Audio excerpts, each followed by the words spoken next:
శ్రీమాత్ర నమః. పరమాచార్య స్వామి వారి అనుగ్రహం ఉండాలి అంటే స్వామివారు ఏ విధంగా ఆచరించమని మనకి చెప్పారో అవి ఆచరించడానికి ప్రయత్నిస్తే చాలు స్వామివారి అనుగ్రహం మనకి దొరికేస్తుంది. అలా ప్రయత్నిస్తున్నాము అంటేనే పరమాచార్య స్వామివారు పాదాలు పట్టేసుకున్నాం అనమాట. నోటితో కాదు స్వామి అని శరణాగతి చెప్పడం, మనసుతో మనం శరణాగతి చెప్పేస్తున్నామని అప్పుడే మనకి అర్థమైపోతుంది.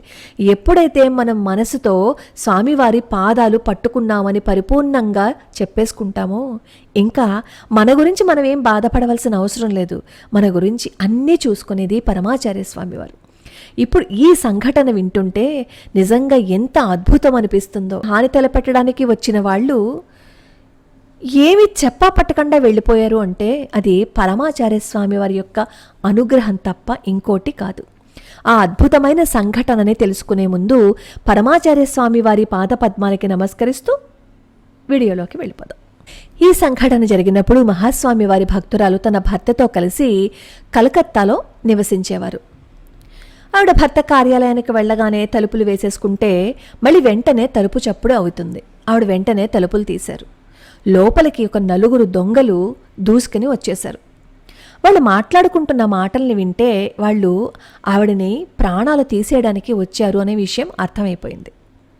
వెళ్ళి టీ పెట్టు అని ఆజ్ఞ చేస్తే లోపలికి వెళ్ళి టీ పెట్టి తీసుకొచ్చింది. తర్వాత వాళ్ళని బ్రతిమాలుకుని చెన్నైలో చదువుకుంటున్న వాళ్ళ పిల్లలకి ఫోన్ చేసి మాట్లాడుతుంది. నా గురించి ఏదైనా చెడు వార్త వినవలసి వస్తే వివేకంగా ప్రవర్తించండి, బాధపడకండి అని చెప్పి పిల్లలకి కూడా చెప్పేస్తుంది. తర్వాత హాల్లోకి వచ్చి హాల్లో మహాస్వామి వారి చిత్రపటము అలాగే కాళికాదేవి చిత్రపటము 2 ఉంటాయన్నమాట. వాటి ముందు కూర్చుని ఆవిడ కన్నీళ్లు పెట్టేసుకుంటున్నారు. ఈరోజు ఏకాదశి, ఈరోజు ఇటువంటి పరిస్థితిని ఎదుర్కోవాల్సి వచ్చిందే అని బాధపడుతూ ఆ దొంగల వంక తిరిగి చూసి నన్నేం చేయకండి, దయచేసి ఒక్కసారిగా నన్ను ప్రాణాలు తీసేయండి, నన్ను మాత్రం ఏం చేయొద్దు అని వేడుకుంది. అలా పరమాచార్య స్వామి వారిని చూస్తూ కన్నీళ్లు పెట్టుకుంటుంటే అప్పుడు ఒక అద్భుతం జరిగింది. అక్కడికి వచ్చే ముందు వాళ్ళకి ఒక కాళికాదేవి ఫోటో మాత్రమే కనిపించింది. కానీ ఇప్పుడు 2 కాళికాదేవి ఫోటోలు కనిపిస్తే వాళ్ళకి భయం వేసింది. అలా చూస్తూ వాళ్ళు ఎందుకు వెళ్ళిపోయారో తెలియదు కానీ క్షమించు అని అక్కడి నుంచి వెళ్ళిపోయారు. ఆ క్షమించు అని ఎవరిని అడిగారో తెలుసా? ఎవరినైతే చంపాలి అని అక్కడికి వచ్చారో ఆవిడిని అడిగి అక్కడి నుంచి వెళ్ళిపోయారనమాట. భర్త ఇంటికి రాగానే కళ్ళ వెంబడి నీరు కారుస్తూ జరిగిన విషయమంతా ఆవిడ చెప్పింది. వెంటనే మహాస్వామి వారే రక్షించారు, ఆయన దయ తప్ప ఇంకేం కాదు అని కంచికి బయలుదేరారు. ఎప్పటిలానే కంచిమఠంలో భక్తుల తాకిడి ఎక్కువగా ఉంది. వీళ్ళు కూడా వరుసలో నిలబడ్డారు. వంతు రాగానే కన్యలతో సాష్టాంగం చేసి స్వామివారిని దర్శించుకున్నారు.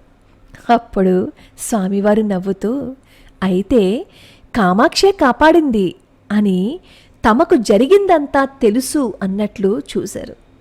అది కదా మహాస్వామి వారంటే, అది కదా మనం శరణాగతి చేస్తే అనుగ్రహించటం అంటే, అది కదా నడిచే దైవం అంటే.